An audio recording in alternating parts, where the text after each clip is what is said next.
At the onset, I would like to thank Dr. Jayakrishnan for inviting me here. And I think this conference is always a great experience with a lot of learning. So today's topic of mine is challenges for COS during IVF, and the learning points from my talk would be what is the number of oocytes that are required, and is high yield always optional? How do we predict the response, and what are the challenges in poor responders, in hyper responders, in patients with endometriosis and those going for fertility preservation, and whether any pre-stimulation hormonal manipulation or lifestyle modification improves the live birth rate. So we know that the successful endpoint of any ERT treatment is live birth, and this depends on various factors, including adequate number of follicles being stimulated and adequate number of oocytes being retrieved, as well as quality of the oocytes, which in turn depends upon the ovarian reserve, the protocol that has been used, as well as the ovarian response. So we know that the number of oocytes retrieved will be determined by the various ovulation induction protocols that we use.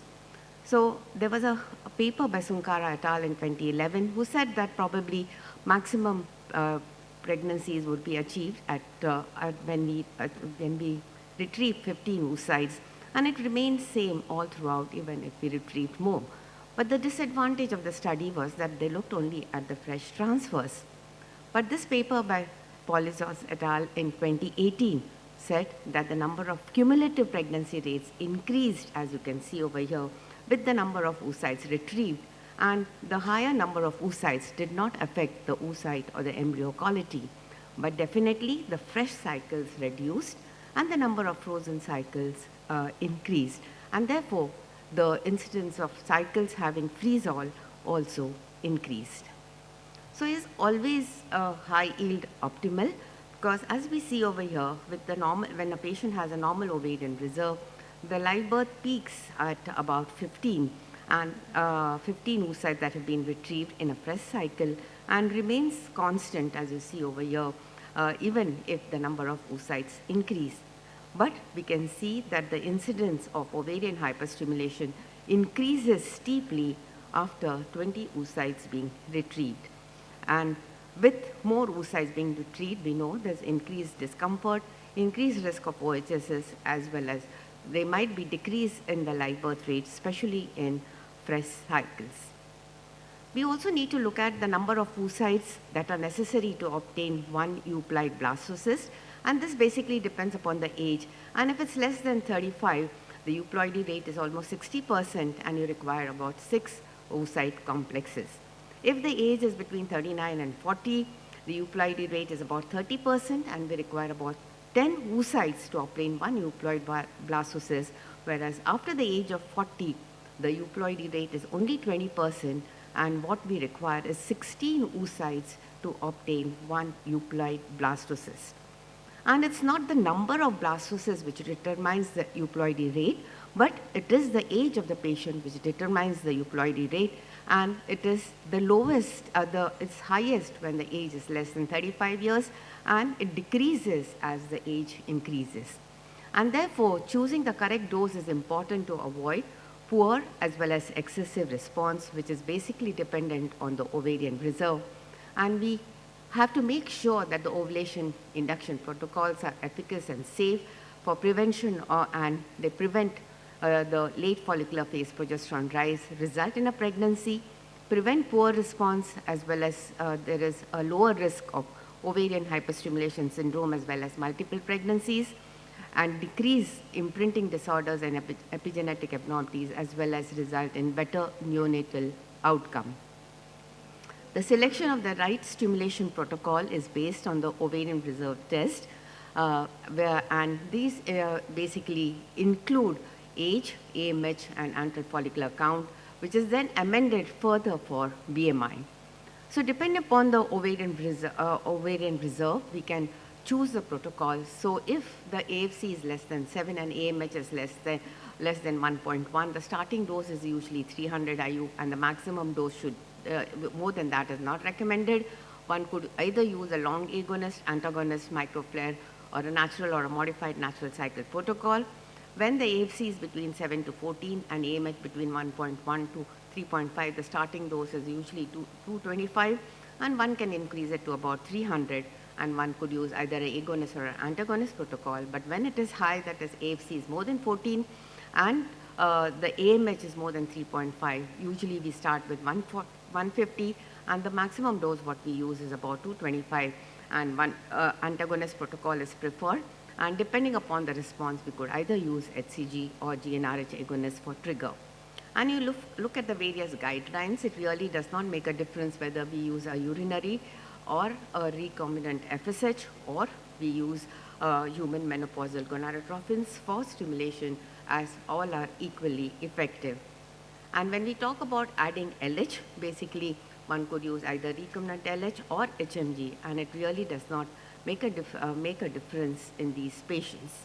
But there are certain group of patients which do require LH supplementation, and these are patients whose age is more than 35 years, and those who have had suboptimal response to FSH only, or when there is presence of FSH and LH receptor polymorphism. It's also necessary if the LH on day 2 is less than 1 milli-international unit, and there is stagnation of follicular growth, and addition of LH activity on day 8 or 9 enhances the follicular growth and increases the E2 levels. At times we find in almost about 32% of the patients there is discordant between the AMH and antral follicular count, and at this point it's reasonable to consider the ovarian reserve to be an intermediate between the two tests, and this will then translate into using intermediate dose of gonadotrophins as compared to those with concordant AMH and antral follicular count categories on either side. We also should remember that apart from the ovarian reserve, ethnicities, smoking, other factors of infertility, FSH-LH receptor polymorphism, past performance at COS, risk tolerance, presence of PCOS, and other pelvic pathologies also influence the response to gonadotropin stimulation. So we will discuss one by one. So now we would first discuss on challenges in poor responders and those patients with decreased ovarian reserve and advanced age. So initially we treated all the poor responders into one group. Then Poseidon categorized them according to the age and ovarian reserve and classified them as low prognosis patients. And then they were divided into those who had good and poor ovarian reserve, and they could either be young or old poor responders. And what they took into account is the follicle to oocyte index. And when it was normal, that is, it is more than 50%, they could either be those with good ovarian reserve or poor ovarian reserve. And thus, those which had a low follicular oocyte index, that is less than 50%, again could be with good ovarian reserve or poor ovarian reserve. And this, the group 3, is basically classified as hyporesponders. So these are basically young normogonadotrophic women with normal ovarian reserve who show suboptimal or unexpected poor response to exogenous FSH, and the incidence is almost about 15%. They require an increased cumulative FSH dose, and stimulation length is also longer. They are basically characterized by initial slow response or poor response to gonadotrophins, and they usually have normal follicular cohort with no follicles more than 10 millimeters on day 8 of stimulation or stagnation between day 7 to 10.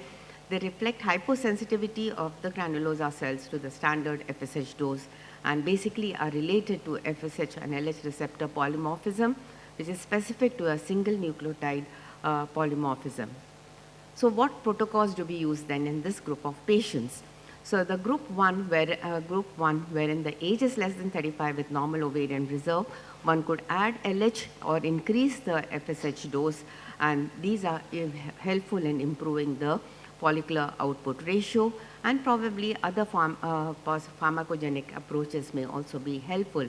In group 2, that is with normal ovarian reserve and age more than 35 years, LH is effective in increasing the oocyte and embryo quantity as well as the competence, and blastocyst accumulation with either double stimulation or consecutive conventional stimulation can be one of the options. Coming to group 3 and 4, one needs individualized control ovarian stimulation treatment, where one could either use a long agonist or an antagonist protocol. The starting dose has to be 300. One could probably going to use pre-stimulation androgens, though there's a lot of controversy whether it really helps or not. One could change the embryo transfer strategies or also go in for oocyte or embryo accumulation. And in group 3, where the age is less than 35 years and have a low ovarian reserve, one could go for dual stimulation, wherein the aneuploidy rate is much lower as compared to those patients who are more than 35 years. But one must remember that if ovarian reserve is low and FORT is high, no gonadotropins can compensate, and probably a double trigger may improve the follicular output ratio. If you look at the hyporesponders, basically it is best to supplement them with LH as compared to increasing the dose of FSH, because you can clearly see over here that the number of oocytes retrieved, number of mature oocytes, the implantation and the pregnancy rate is significantly higher when LH is supplemented as compared to those where the FSH dose has increased. And supplementation with 150 IU is more beneficial in the number of oocytes retrieved and mature oocytes, though the implantation rate and pregnancy rates were similar when 75 or 150 was supplemented. Double stimulation in poor responders basically is based on multiple waves of follicular genesis within one cycle, wherein we can recover more oocytes in a shorter time, and the quality of oocytes in the second stimulation is as good as in the first stimulation, and they have a similar euploidy rate, but we have to mandatorily do a freeze-all cycle. At present, there are no RCTs comparing double stimulation versus two conventional stimulations. In patients who have a poor ovarian reserve, increasing the dose of FSH, as seen over here, really did not help in decreasing the cancellation rate or increasing the clinical pregnancy rate, implantation rate, or the live birth rates. And when we compare agonist versus antagonist, both are equally effective, but there's less treatment burden with the antagonist, and we can clearly see that there's less duration of stimulation, and the FSH dose is also significantly less in an antagonist protocol. And if we look at the cycle cancellation, it is lesser in antagonist as compared to the long agonist protocol, whereas when we compare antagonist with the short agonist, there is no difference. When we look at the clinical pregnancy rates, it's same with both antagonist and long agonist, and when we compare antagonist versus short agonist, it is much higher with an antagonist protocol. And when we talk about adjuvants, you can clearly see that there's no role of several of them. There is some in this network trial which was published from China in 2020. They said that probably growth hormone helps in decreasing the dose of gonadotropins, and they also said that DHEA and transdermal testosterone basically could increase the number of oocytes as well as the pregnancy rate, but the data is very conflicting, and the recent T-transport trial which was published basically said that there was no increase in the live birth rate when testosterone was used as pre-treatment. Coming to advanced maternal age, they have less functional LH receptors, endogenous LH and LH is less, and the potency and biological activity also is less, and they have impaired ovarian paracrine activity with decreased ovarian reserve and follicular recruitment and the number of oocytes collected. There is increase in the daily and total FSH dose required and the days of stimulation. So what could we do in these patients? Probably a tailored ovarian stimulation could be of help. We can adjust the protocol, the gonadotropin dose, and dose according to the anticipated response, stimulate a larger cohort when possible, stimulate when the cohort is synchronous. One could go for dual stimulation, modify the intra-ovarian environment by giving androgen pre-treatment or co-treatment with growth hormone, again, which is controversial. Embryo selection can be by doing a blastocyst transfer or PGTA. But when we do a PGTA, we must remember that we need to have larger number of embryos with us so that we could go for embryo pooling and then go for PGTA. And time lapse can be used, but again, benefit of time lapse is still doubtful. But when nothing works, probably oocyte donation is the only solution. And therefore, if you look at the strategies that benefit patients with decreased ovarian reserve and elderly women, we can see that none of them really make a difference, though there is some positive data on addition of LH and priming with androgens, but more data is still required.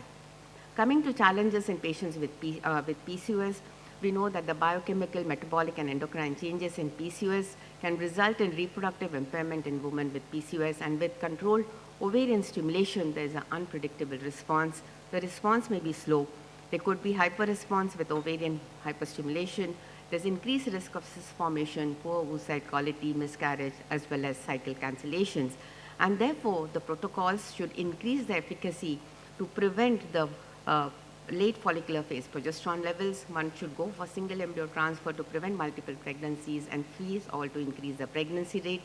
And we need to reduce the complications, that is the incidence of OHSs, multiple pregnancies, as well as imprinting disorders and epigenetic abnormalities. And for this, again, an individualized control ovarian stimulation is most important, because this maximizes the success rate. So if you look at the choice of gonadotrophins in PCOS, basically one could use either urinary or recombinant. It really does not make a difference. And according to the latest PCOS guidelines, they say that exogenous recombinant LH treatment should not be routinely used, but when there is stagnation of follicles, one can add LH levels. According to the ESHRE guidelines, an antagonist protocol is recommended, but if we use a GnRH agonist protocol, we have to use a reduced gonadotrophin dose to decrease the risk of OHSs. Adding clomiphene citrate or letrozole to decrease the E2 level has not been recommended, and it does not help in increasing the pregnancy rate. When we talk about antagonist versus agonist, antagonist is a preferred treatment in both PCOS as well as in hyperresponders to improve the safety as well as efficacy, and it also enables us to give an agonist trigger with freeze of all embryo generated if required, without compromising the cumulative live birth rate, to reduce the risk of significant ovarian hyperstimulation syndrome. When we talk about triggering, a reduced dose is always preferable. That is, we prefer 5,000 to 10,000 international units. There's no difference if we use whether we are using a recombinant or a urinary HCG. And when we compare agonist versus HCG trigger, agonist trigger helps in reducing the risk of ovarian hyperstimulation syndrome, and a freeze-all strategy prevents late onset OHSs. We add metformin with gonadotrophins to prevent OHSs is helpful only in long GnRH agonist cycle and not in an antagonist cycle, and it has to be started whenever you are starting the GnRH long protocol. There are several adjuvants which have been used in PCOS. Again, their use results in increasing the live birth rate is conflicting, whereas some have shown that metformin has been useful in increasing the live birth rate, especially in those patients where gonadotrophins is used for ovulation induction. The others, like alpha-lipoic acid, vitamin D, melatonin, selenium, probiotics, athrostatin, all of them basically have conflicting results. Weight loss definitely helps in reducing the dose of gonadotrophins and decreasing the length of gonadotrophin stimulation, but it has not shown to increase the live birth rates. Coming to women with endometriosis, we know that endometriosis itself, the age of the patient, as well as the surgery done for endometriosis, which decreases the AMH and antral follicular count, can affect the response to control ovarian stimulation in patients with endometriosis. The inflammatory reaction and the mechanical damage basically decreases the ovarian reserve and ovulation rate, decreases ovarian response to stimulation, as well as the pregnancy rates. Surgery is not recommended before ERT, both in stage 1 and 2 endometriosis and those with endometrioma, as no benefit has been reported on the live birth rate, but there has always been a negative impact on the ovarian reserve. And surgery is indicated only in those patients who have endometriosis associated pain and where there is problem of accessibility of the follicles. So again, we first thought that an ultra-long GnRH agonist protocol gave better results in patients with endometriosis, but today several studies have shown that the live birth rate is same between agonist or the antagonist, and therefore basically one could use any of the protocols, and we know that the treatment burden is much less with the antagonist protocol. there's insufficient evidence to recommend prolonged administration of control ovarian COC pills or progesterone as pre-treatment in ART.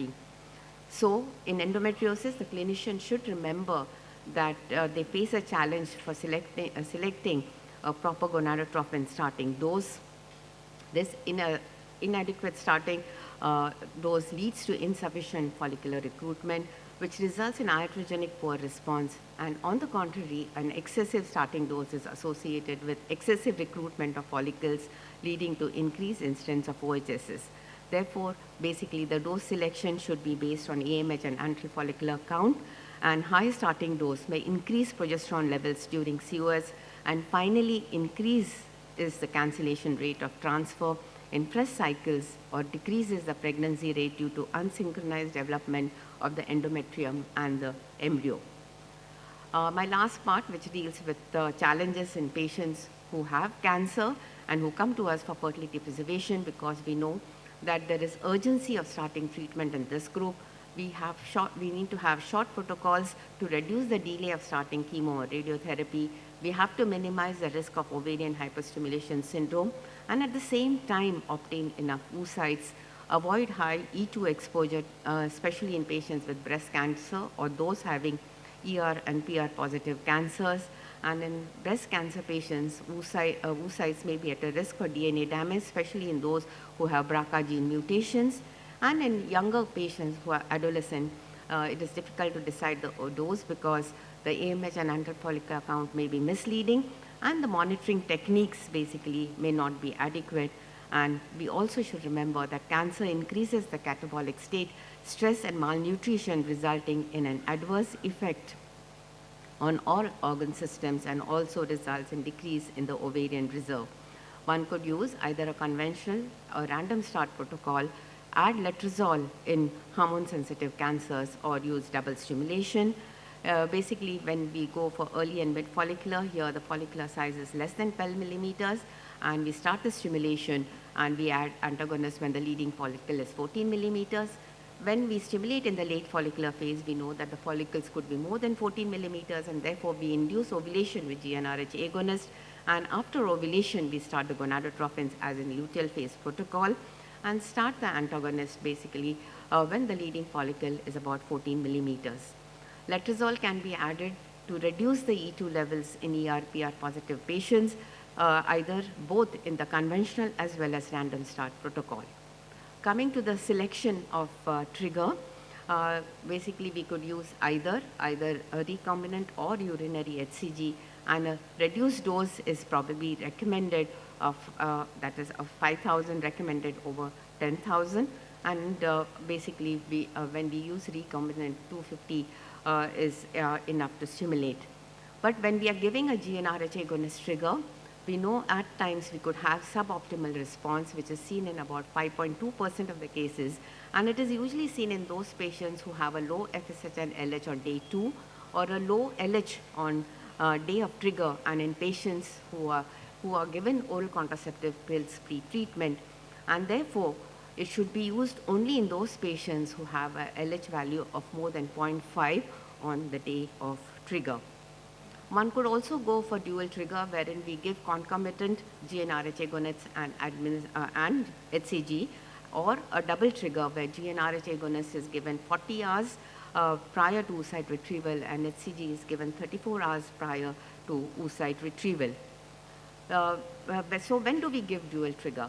One is when there is diminished ovarian reserve, patients have poor response, or they have had poor fertilization, abnormal follicular maturation, and poor oocyte maturity in the previous cycle.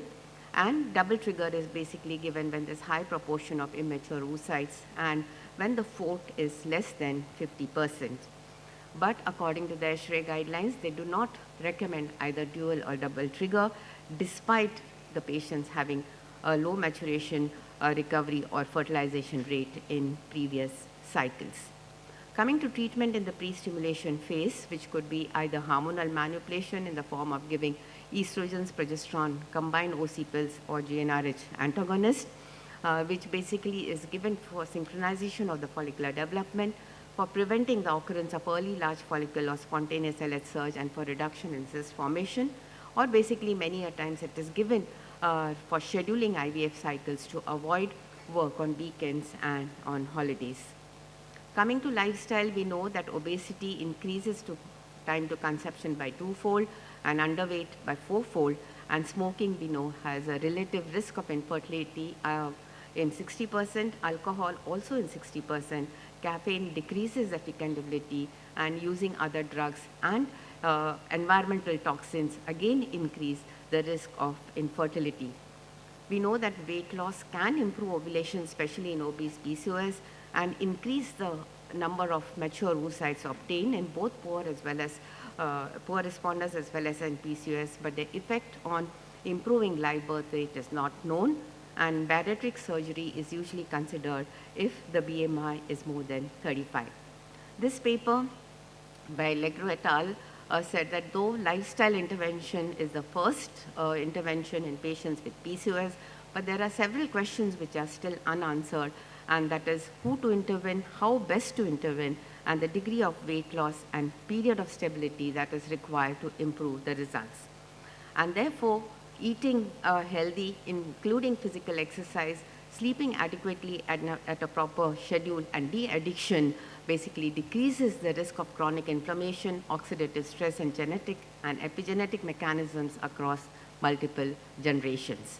So I would end by saying that evaluation of ovarian reserve markers before COS predicts response to tailor correct stimulation regime for adequate response so as to prevent complications and to improve the pregnancy outcome. And it also improves the efficacy, safety, and cost-effectiveness of the treatment. The response to the first cycle of COS is the most important predictor of ovarian response.